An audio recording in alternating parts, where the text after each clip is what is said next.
నా మిత్రులైన మీ అందరికీ నా ఛానల్కు స్వాగతం సుస్వాగతం. ఈరోజు మనం భగవద్గీతలోని మొదటి అధ్యాయంలోని మొదటి శ్లోకం మరియు దాని తాత్పర్యాన్ని తెలుసుకుందాం. ధృతరాష్ట్రోవాచ ధర్మక్షేత్రే కురుక్షేత్రే సమవేతాయుత్సవః మమ కాః పాండవశ్చైవ కిమకుర్వత సంజయ. అర్థం: ధృతరాష్ట్రుడు ఇలా పలికాడు: ఓ సంజయ, కురుక్షేత్రంలోని ధర్మక్షేత్రంలో నా తనయులు పాండుతనయులు యుద్ధం చేగోరిన వారే సమకూడిన తర్వాత ఏమి చేశారు?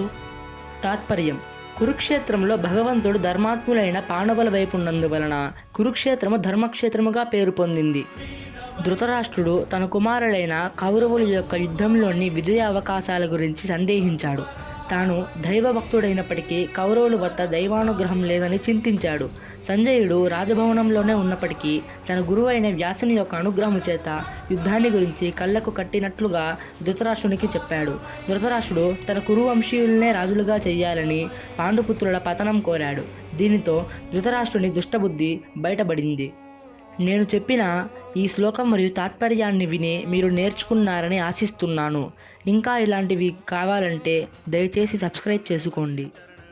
జై శ్రీకృష్ణ.